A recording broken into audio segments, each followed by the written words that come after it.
tradition this day and age to read any good news on the newspaper page. And love and tradition of the grand design, some people say is even harder to find. Hey guys, welcome to another episode of Unlocking Silicon Valley. I'm Aaron. I'm Ben. And I'm Jason. And welcome. Good to have you. We have Jeet on his way back from India, David in Aptos, and Mark in Tahoe. So it's the three of us today. We're super happy to be here. And I want to talk to you guys about what is going on in the market. It is going absolutely bananas. People always say that the real estate market really starts to pick up once we get to Super Bowl. So Super Bowl came, it went, Chiefs got crushed, and I am getting a huge influx in calls. Have you been writing any offers? What are you seeing? Talk to me. Yeah, so I'll go back to last weekend. We did a open house in 95136.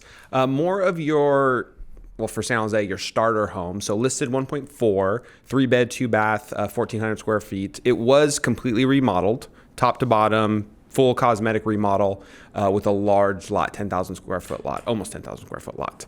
Ended up having 60 groups through. Talking to the open house customers, clients, most of it's, young, like late 20s, early 30s, newly married. Most were renting, and they're just looking for their first place. So I'm going to stop you right there. We're doing open houses day in, day out. Where are we seeing these people come from? Definitely the East Coast. See a lot of people coming from the East Coast. A lot of Not what I was going to say. North San Jose. And? North San Jose. What question? What question are you asking? Where are they coming from? Buyers are coming from the East Coast. East Coast, dude. For every person that everyone that's coming in is coming from Sunnyvale or Mountain. Oh, yeah, correct. Sunnyvale. Crazy. Everyone was coming from Sunnyvale. Coming from the East Coast. Really? My young tech people, first-time home buyers, all coming from the East Coast. They're picking up tech jobs here, which is it's interesting. You say East Coast, like North Carolina, New York, like no. I've got 2 clients who just graduated from the University of Miami who are now here. I have a couple clients who met in New York and are now moving here for work. I read a stat the other day that said, which is interesting, the first-time home buyer, the age of the first-time home buyer now is 38 years old. A lot of my first-time home buyers are under the age of 35 right now, looking for their home. I would say even younger, early 30s. And are they getting big packages? Like, what's driving them out here? A lot of bonuses. Stock bonuses or cash? 2 things, stock bonuses and security in their job. So a lot of these people are coming in here with 5 years salary. And I think for them, it's if they have the money now and they can get in now, they know they're going to be secure for life and they're going to start building generational wealth for their families and stuff. But your point, the people who are coming in from Sunnyvale and stuff, I see those people being my second-time home buyers. Yeah. Not my first-time home buyers. Depending on where they're living, right? Yeah. But I do agree. I see a lot of people who I think have, and it's interesting, these last few months we've seen a lot of people who are looking to sell and then buy or buy and then sell their homes. And I think they've just seen the influx in prices over the last few years of being here. The market's just kept going up, hasn't really stopped. We've seen those small corrections where it's kind of plateaued. But again, now the time of year, we're back up and going. And I see those how people are just moving up now, trying to get them into this area. Yeah, no, it's been crazy. I feel like every open house that I'm doing in 95136, 95123, 95124, which would be Cambrian, that's for sure the step up price point. Everyone is moving out of Sunnyvale, whether it's a condo, townhouse, or a smaller house, and moving this way.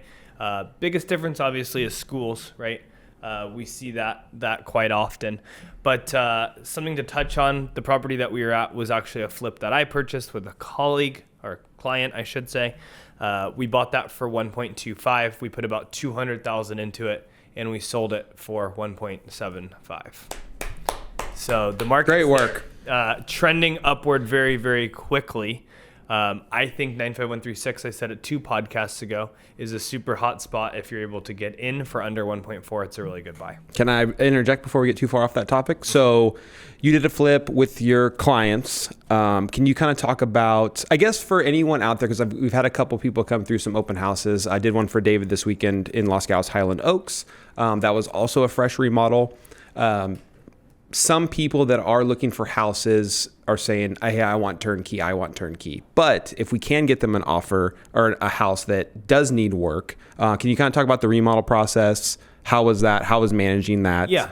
So San Jose is super easy to do remodels in. We pulled permits for everything, new electrical, new bathrooms, new bedroom, new bathrooms, new kitchen, excuse me. All in on working days because we had quite a few holidays, being that we picked up the property right before Thanksgiving. We had about 50 working days in there. Okay. Things that people are looking for: vaulted ceilings, natural light, good yard. If it's not a 4-bedroom, a 3-bedroom is fine if there's room for expansion, and having a good flow. There's a lot of houses, especially 1950s builds, that are kind of like wonky. This had a really good floor plan. And then I also think things that are phasing out is a super, super, super open floor plan, meaning like you just walk into the kitchen and everything's open. So we left one wall. It was kind of 50-50 on people who loved it, people who hated it. But are you seeing your clients only want open floor plans, or? I am getting a mix of them. I've had a recent group of families say they like the formal dining area. They like to be able to sit down with family and kind of get away from the TV scene and be able to talk about their day and stuff. I see other younger families who I think don't have that sit-down table kind of experience, wanting that more open floor plan. One of the kids, though, I do feel like they're moving towards more walls, whether it's like separate ability from like living room to dining room so the kids can have their toys in one area and then you got kind of like their more formal area. Yeah, I've never been a big fan of open floor plans. I like it to a point. Yeah. Right? I think when the kitchen's right in front when you walk in, it becomes like a eyesore. People tend to just drop stuff on it. Walk in, your keys, your phone, your jacket, then it's just get cluttered. Next thing you know, you got a cluttered counter. So yeah, I like that. I'm the opposite. Open it all up. I want to be in the living room, in the kitchen, in the dining room, all at the same time. I like that. So we Easy had to find. Where's Jason? He's in the big room. We had 60 groups. You helped me with the open house. Let's talk about pricing a home. So I bought that for 1.25. I listed it for 1.398. We went well above 1.7. I have another property that we put on the market yesterday. I listed it for 2.198. It's the lowest price house right now with those schools in 95129. You have a little bit of a different strategy. I think I specialize in driving the price up.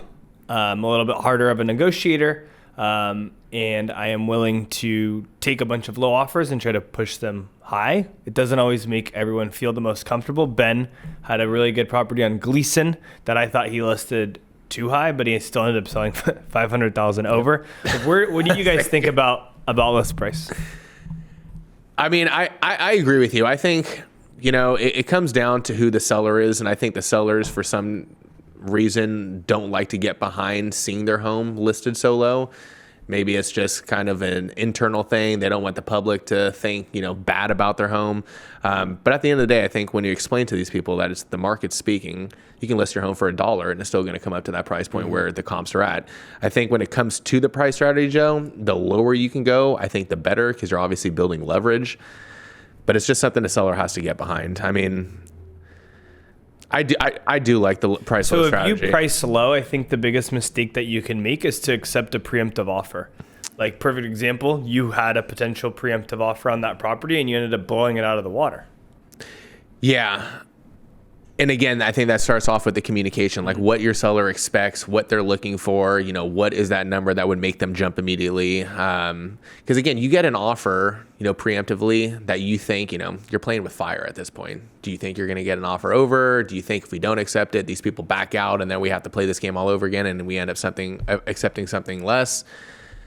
Obviously very situational. I think in certain neighborhoods like your Cupertino one, where you're going to get tons of activity on this, I think you have more power to get those other offers if one backs out. But again, that Gleason one, you're looking at a 7-bedroom, 2.5 bath home. It might not be for everyone out there. So again, you end up not taking that preemptive offer. What happens if you don't get someone who's that motivated to come back at that? Mm-hmm.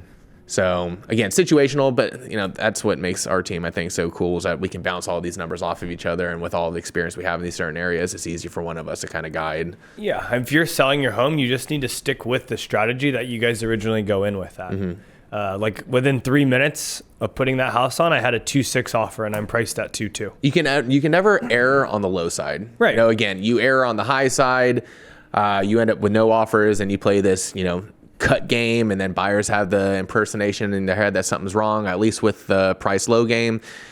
I'll let you explain this one a little better, but there's always strategies that I would say if you don't end up with that number you're looking for, that top number, there's strategies around it to kind of, take it off the market, place it back on the market at a new transparent price point, certain lingo we use in private remarks to speak to agents. So it's easier to get less than what you want and go up, I think, than to go up, not get what you want, and then having to start work backwards.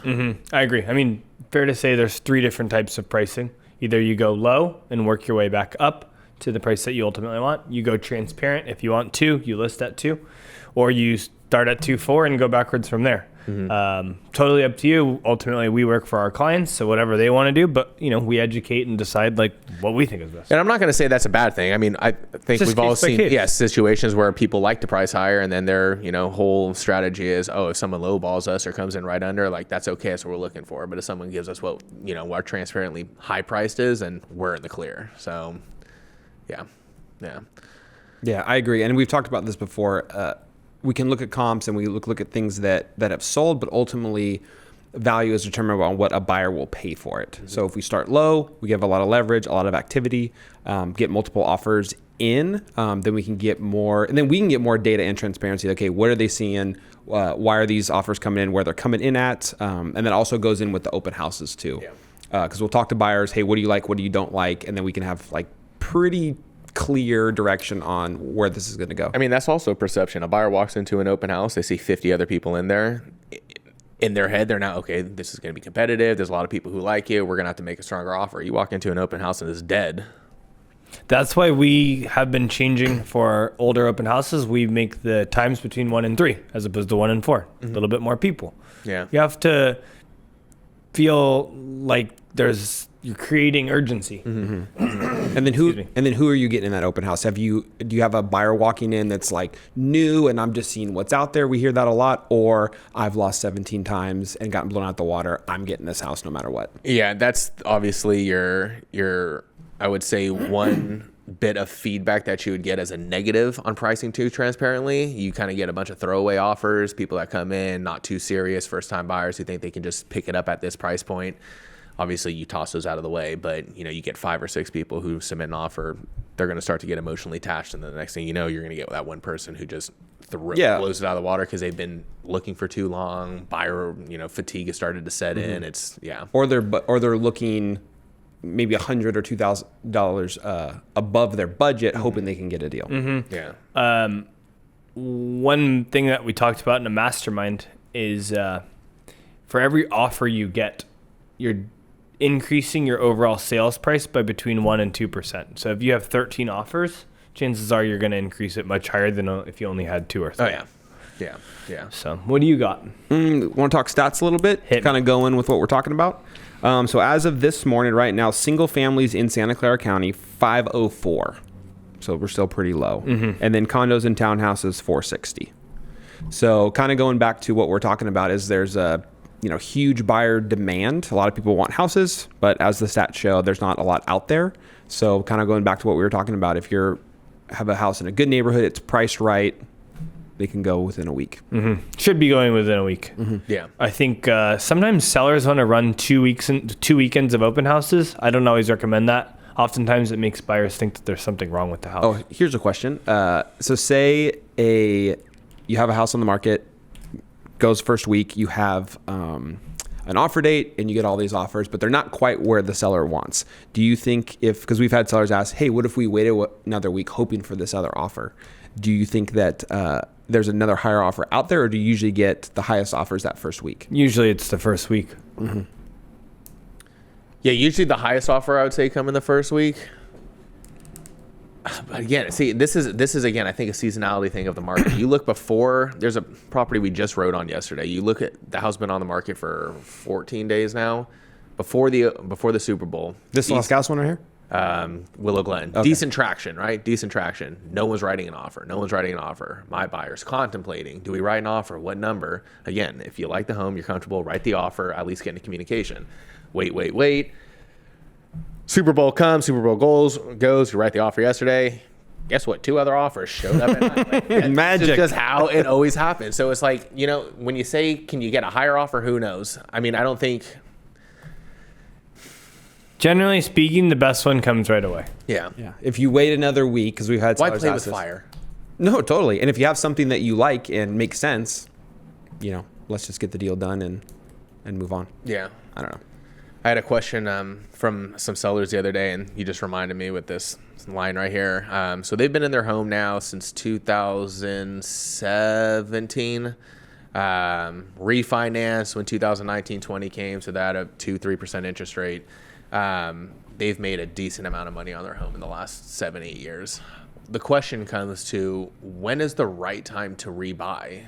Do we sell it out and rebuy in at a new higher interest rate and wait to refinance, or do we just ride this out because we have a low one and buy a new home and rent this one out? But I mean, what do you guys tell your buyers or sellers in these situations? Obviously, every person's going to be different, but if you can hang on to the house that you have at a really low interest rate, I would always recommend doing so. I would never try to time the market. If you're finding things that you like, the chances are there's not going to be a whole lot that you like, even at these big, huge price points. There's just not much out there. So if you see something that you like, buy it, because it's only going to change plus or minus maybe 1 or 2%, whether it's this week or 3 weeks, or whether it's that week or 3 months, right? Mm-hmm. Like the market went up as a whole last year, another 10% in Santa Clara County, right? So that's, if our average price point now is $2.2 million, like you just cost yourself by waiting. And second, there's probably not going to be a home for you every single week, especially if you have a little bit less motivation because you already have something. Does that make sense? Yeah. Meaning Yeah. Ben is renting, I already own my house, and then you're a first-time home buyer. You two are way more motivated than I am because I already have what I need. Mm-hmm. So it's like you're trying to catch the market, but you have to have the same motivation as everybody else. Yeah. And I think I agree and piggyback on that. I think if you can hang on to a property, especially at a low interest rate, and get into something else, do it for all those reasons he said. And then two, it kind of gives you a little more options. Say you're in a house that you can obviously make the payment on, you're renting out this other one with a low interest rate, and you have like a decent amount of equity. We can talk to a lender. You can do some creative financing things where, you can use that money and maybe buy more property. Or if you're just sitting there and say, hey, some good investment opportunity just comes your way, you essentially have a bank and a bunch of cash to be able to jump on that if that opportunity does present itself, in my opinion. Mm-hmm. I agree. What do you got? That question, I have another. I'm a big question guy. I take questions. Ask away, Ben. Oh, we know. Should we call this segment Questions with Ben? Questions with Ben. It used to be that mustache minute. It's worn off. We got a couple other guys with facial hair. Mark's top 10 and the mustache minute. I can't obviously go into too much detail about this because I'm not a lender or anything, but I came up with a buyer the other day about, okay, what if we went with a bridge loan? Like, what would that, give us an advantage for? How would that, Good topic. What would we be gaining? What would we be losing? Quickly break down what a bridge loan is. So my clients just got one yesterday. Okay. Super good friends, super good clients. They have a great house in San Jose. They found a house that they want to move to in Santa Cruz. They want to move one time and move before they sell, excuse me. So the bank is giving them all of the money up front to purchase the new home for 1.7, let's call it. And their house is worth 1.8. So we're going to move them to their new house in Santa Cruz. They'll buy that, they'll close on that, and then we're going to prep the house to get ready. So it basically bridges the gap between the two, and then we'll sell their house in the next 30, 45 days. Now, there is a little caveat with that. Obviously, it's the pricing that comes with it. A bridge loan isn't free. For as many people that think like, oh, I'm just going to walk into a bank and get a bridge loan, like a loan. You got to pay for a bridge loan. It's going to range between 20 and 40 grand. And usually it comes with a pretty hefty bill. But here's the thing with that. If you were going to write a contingent offer, yes, you are going to cost yourself probably way more than that by being contingent, by trying to be way ahead of everybody else. Obviously, yeah, situational. If there's a bunch of offers on the home, that can obviously get to that point. We have a situation where there's no body writing on a home, so we're kind of just sneak in there with the contingency. But yeah, a bridge loan costs money, between 20 and 40 grand. So up front, you're gonna have to pay for that bridge loan, but also the interest that comes on that bridge loan is gonna be much higher than what a normal interest rate is now. So again, when buyers think about this is also something you'd have to take into consideration. And again, speak with a lender about this. But you're gonna purchase a home with a down payment, you're gonna have closing costs that come with it, and then you're gonna have this bridge loan payment. So a lot of the times when you jump into these homes, you want to just have an understanding of where these payments are going and coming out on, because you don't want to jump in and be house broke immediately.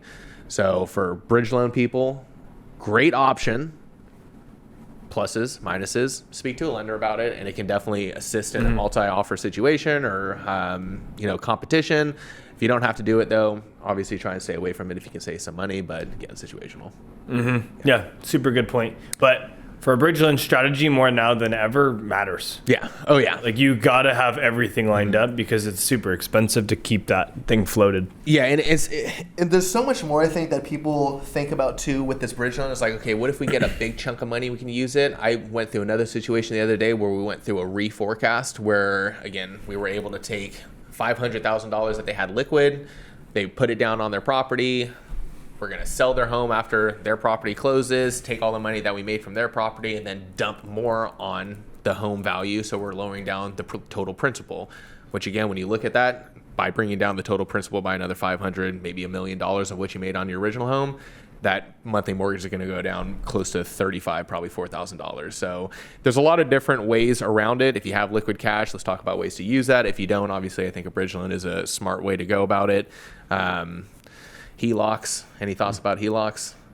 Fucking hate those things. Well, real quick, before we get too far away, in our market, are you seeing a lot of contingent offers getting accepted? Not in certain neighborhoods. Cambrian, Los Gatos, Cupertino, Sunnyvale, Mountain View. I think agents are well enough informed to price properties low enough to where they know they're going to get non-contingent offers, and owners, I don't think an owner would ever risk taking a contingent offer if it's not just immaculately higher than the other offers with some sort of security. And I'm talking like, buyer puts in 3% deposit and maybe, $20,000 of it gets non-refunded just in case. Like there's a lot of risk that I think sellers think about when they see contingent offers. And unless they're making $100,000 plus on another offer, I don't see that ever being a case where someone's going to take a contingent offer. And it's so hard to say to a buyer because, again, California hates non-contingent offers. We shouldn't be writing non-contingent offers. But it's different. Exactly. When so much information is given to the buyer in advance, yeah, that offer is made on everything that you're going to find with a contingent offer. So that's why, it's like, yeah, no contingent offers. I actually have a story. I sold a property for someone who Jason knows very, very well a couple years ago, and this top offer was willing to offer $100,000 more than the second highest offer. This is a good one. But they wanted to have their own property inspection. Which you already had. We already provided them the property inspection. But the problem is I had 15 offers, and so this top 16th offer, they would have all the leverage, right? You have 5 days to conduct your own investigation of property. You can hit me up for anything. You want to renegotiate the purchase price and just get it right back to where we were. You can cancel. You could do anything. And then I have no leverage and I lost all those other people, right? So ultimately, we didn't take the offer that was $100,000 higher. And that's interesting you say that because I was explaining to the buyer, like on the buy side, how you can take advantage of something like this. An off-market property that doesn't have any inspections, they need a certain price point to move, give them that offer, do your own inspections, and then we start to negotiate and counter that price point down. But if you go into a situation sometimes as an off-market property, they're looking for a number, and you start lower, it ends up being harder to even get that contingency accepted. You give them something that they're looking for with the contingency, they're more open to it, and then you just start blowing them up with certain price points and bringing it back down. But a buyer, again, you have to be willing to risk that or at least be open to giving away that 3% for a few days, having that gap of when you can get it back if you do get it back. You have to have money liquid to do this, but it's not a bad idea on a buy side as it would be on a sell side. You look at it completely differently. Yeah, unless you're in a manufactured home buyer, we'll see those a lot where they'll double wide. Well, they'll take contingent offers on the sale of a house. I don't think we're really seeing them too much in the single family world. So Jacob brought up an interesting stat. He said, or showed us the article that says 1 in every 5 homeowners in the next 3 years want to sell. And this is according to Zillow. According to Zillow, nationwide. Okay, so the Zillow article, so 19% of homeowners either have their homes listed for sale or considering selling within the next 3 years. 48% of those homeowners intend to sell within the next 1 year, while 36% of those are the next 2 to 3 years. See, whose stats are these taken on? Is this nationwide? It's kind of like polling for like president. I've never been polled. I'll give you the reasons why too. So I have a prediction. oh yeah, guess top reasons. One of my predictions is that a lot of people took 5-year or 7-year arms, which is an adjustable rate mortgage, and that is now ending, meaning we're in 2025. These places like okay, California, I can see you selling in 3 years, 5 years. Texas, there's no shot you're selling the next. Like they've tanked.